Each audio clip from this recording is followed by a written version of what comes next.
Sveiki visi prisijungę 5 platformose ir šiandien mes kartu su gydytoja, psichoterapeutė, mindfulness intervencijų mokytoja, instruktorė ir jau psichoterapeutų mokytoja Nida Silienė mes nagrinėjame kūniškumo temą ne tik tai psichologijoje, ne tik tai psichoterapijoje, bet ir žmogaus gyvenime. Taigi Nida pasirinko šitą temą, jau pasirinko greičiausiai prieš daug metų, kiek aš žinau, šito temo grįžta į šitą temą ir tada aš klausiu, Nida, pas tave, kodėl tu šiandien pasirinkai būtent šitą temą? Tai sveiki visi. Kodėl šiandien pasirinkau, tai turbūt tiesiog, kad vis nagrinėju ir grįžtu prie to. Ne, vis domiuosi, atrandu naujos informacijos ir iš tiesų, kai pati esu gydytoja, suprantu, kad kūnas iš tiesų mums labai daug gali papasakoti. Ne? Kaip mes kaip gydytojai mokėmės anatomijos, fiziologijos, nagrinėjome visus raumenis, kauliukus, visokias funkcijas, fiziologiją. Ir iš tiesų dabar grįžus prie to, panagrinėjus ir šiuolaikinės psichoterapijos fone, galima pastebėti, kad kūnas labai daug mums kalba metaforomis, kai mes atkreipiame į dėmesį, mes galime tiesiog mokytis iš jo, mes galime geriau pažinti save, tas pats mindfulness, sąmoningumo pajautimas, irgi jis labai remiasi į kūną, mes pažįstame save, pažįstame akimirką, pažįstame gyvenimą, dažniausiai per kūną. Ir jeigu mes į jį įsiklausome, jis niekada nemeluoja. Ir gali mums suteikti labai daug įvairiausios informacijos. Tai turbūt tas tema yra neišsemiama, labai įdomi ir iš tiesų įdomu į tai gilintis ir vis grįžti prie to. Būtent ir dauguma žmonių, jie neturi tokio santykio su savo kūnu, kokį mes propaguojam. Jie arba sureikšmina kūną kažkaip tai ir net kai jį lavina, tai jį lavina atskirai nuo savo psichologijos, nuo savo galbūt ir dvasinio gyvenimo ir savo dvasingumo, tiesiog raumenis didina arba ten kažkokį lankstumą arba dar kažką. Arba žmonės ignoruoja kūną savo, arba iš savo kūno labai daug reikalauja, savo kūną menkina. Yra žmonių, kaip mes žinom, yra valgymo sutrikimų, kurie turi labai sunkų santykį šitie žmonės ir su savo kūnais, bet ne tik savo kūnais, ir su kitų žmonių kūnais, bet ypatingai su savo kūnais. Tai aš net taip pasakyčiau, Nida, ar tu pritartum, kad greičiausiai mažuma žmonių, šiuolaikinių žmonių, bent aplink mus, taip į savo kūną žiūri holistiškai per tą prizmę tokia psichologinio gyvenimo kokybės, pilnatvės, apie ją mes dar šnekėsim, apie ryšį su mūsų psichologija, su mūsų emocijom, su mūsų praeitim, su mūsų traumom. Net mes žinom, kad čia atskira visai tema. Kūnas mena viską, yra labai populiari knyga išleista. Tai Nida, kas ta gal tikrai mes eikim prie to kūno pilnatvės, kūniškumo ir panagrinėkim šitą temą. Jo, tai iš tiesų turbūt dauguma žmonių ir kažkaip, kai tu paminėjai, kiek tų žmonių jaučiasi iš tikrųjų savo kūne. Tai aš prisiminiau atskaitytą nesenai informaciją, kad Darvinas buvo vienas iš tų kaltininkų, kuris pasakė, kad žmogus yra kaip gyvūnas, ne? Kaip jis prisitaiko prie aplinkos, kaip jis ten vystosi, labai panašus tiesiog į gyvūnus.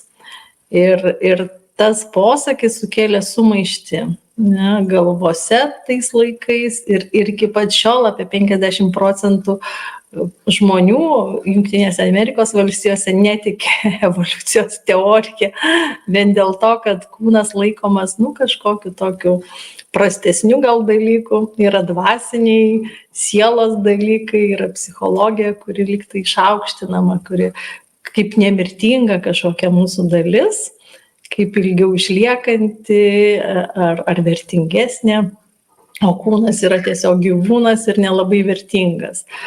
Tai iš tiesų šitą paradigmą turbūt ir atnešė labai daug to tokio abejojimo, tos skirties tarp psichologijos ir kūniškumo, tarp kūno, o iš tiesų mes esame kūne savo, gyvename kaip savo namuose ir tiesiog bijome kartais pajudinti savo kūnus, drovimės gyventi, būti savo pačių kailyje, tuose kūnuose, buveinėje, kurioje iš tiesų žmonija gyvena visą žmonijos istoriją. Man truputį, bet dar truputį pasakysiu, dabar man tavęs klausant kilo toks palyginimas, kad mūsų santykis daugelio žmonių, ne visų, bet daugelio žmonių santykis savo kūnais yra kaip vaikų santykis su savo tėvais. Kad jie lygtai ignoruoja savo tėvus ir nori patys lygtai funkcionuoti, lygtai tėvų, kad ir nebūtų, bet kartu ir labai bijo prarasti ir jeigu kas nors atsitinka tėvams, tada tokią baimę pajaučia, bet nėra tokio, sakyčiau, harmoningo labai ryšio pas vaikus su tėvais, nes ir negali būti. Pas tėvus turėtų būti harmoningas ryšys su vaikais, bet čia mes kūnui šito nepritaikysim, bet aš tiesiog skatinu žmonės ir kreipiuosi į žmonės, kad atkreipti dėmesį ne tik į savo kūną, ir ne iš tokio kritiko pozicijos, arba baimingos pozicijos, nerimastingos pozicijos, arba vartotojiškos pozicijos mes į kūną savo žiūrim, bet į tokį esmę, kad mūsų kūnas kartu su mūsų psichologija sudaro mūsų savastį. Taip, ir vienas kitą labai stipriai sąveikoja, labai stipriai. Ir mūsų reakcijos, pavyzdžiui, mūsų kūno poreikius, mes šiandien dar šnekėsime apie seksualumą, išnekėsime ilgalaikės santykios su Lina Straukė ir Rūta Kažimėkienė. Tai ten mes šitą panagrinėsim giliau, bet mūsų kūno poreikiai lemia kartais mūsų gyvenimo sprendimus. Labai rimtai. Ir mes to nesuvokiam. Tai aš kviečiu atsiverti tam, atsigręžti į tai ir suvokti, kas vyksta. Tai tada Nida, tau dabar. Jo, aš kažkaip labai mėgstu pastaruoju metu šitą žodį bodyfulness, ne? Kaip mindfulness turime, heartfulness, taip ir bodyfulness, pajausti tą kūno pilnatvę, būti savo kūne, savo kūno išgyvenamai patirti, tiesiog jausti, išreikšti, sukurti tą buvimo čia ir dabar pojūtį, ar susikurti savo, pajausti iš tikrųjų, nes mūsų mintys, mūsų sąmonė, jinai pastoviai klaidžioja, net didžiausius atstumus gali nulėkti ten per labai trumpą laiką, gali persikelti laiku į praeitį, į ateitį, o kūnas jis visada yra čia ir dabar. Ir jeigu mes įsiklausome, kaip tu sakei, kūno poreikius ar į kūno pojūčius, mes sukuriame tą labai stiprų ryšį su dabarties akimirka, lokalizuojame save dabarties akimirkoje, įkūnijame visus pojūčius, tiesiog įkūnijame savo gyvenimą, iš tiesų išgyvename šitą savo akimirką. Ir kaip mąstymas gali parodyti, kad mes turime smegenis, taip pat judesys, ir pojūčiai gali parodyti, judėjimas gali parodyti, kad mes iš tiesų turime kūną, kad mes esame jame gyvi, mes galime identifikuoti, kontempliuoti save, būdami kūno pilnatvėje. Ir kūnas nėra kažkoks daiktas, kurį turime, o yra patirtis, kuria mes esame. Ir iš tiesų tai yra mūsų kaip žmogaus, to gyvūno, kaip dar Lina sakė, kuris kvėpuoja, mąsto, juda, kartais ramiai sėdi, kartais kažką veikia ar svarsto. Ir egzistuoja jis ne tik todėl, kad galvoja, bet ir todėl, kad šoka, žaidžia, kad žiūri, kad sutelkia dėmesį. Tai kūnas iš tiesų gali labai daug informacijos mums suteikti. Ir tie kūno pilnatvės tokie principai, jeigu pasižiūrėti, ką daro mūsų kūnas mokyklose, aš čia kažkada girdėjau, tėvai skundėsi, kad vaikas juda, pastoviai juda, kad negali jisai išsėdėti ar dar kažką iš kitos pusės, tai mūsų kūnai jie visada juda. Niekada nesustoja ir vėlgi juda tuose kontinumuose, pačiuose įvairiausiuose ir svyravimai yra būdingi viskam, kas turi masę, nuo subatominių dalelių iki ištisų organizmų, didžiausių masių ir tai visada vyksta kažkoks svyravimas, kažkoks judėjimas. Pirmyn atgal, į vieną pusę, į kitą pusę, aukštyn, žemyn. Ir mūsų kūnai irgi visada juda, galime atkreipti dėmesį į savo kvėpavimą, galime atkreipti dėmesį į kraujo tėkmę, į širdies plakimą, į subtiliausius kažkokius kitus judesius. Pastoviai vyksta judėjimas. Tuo pačiu pastoviai kūnas siekia išlaikyti ir balansą.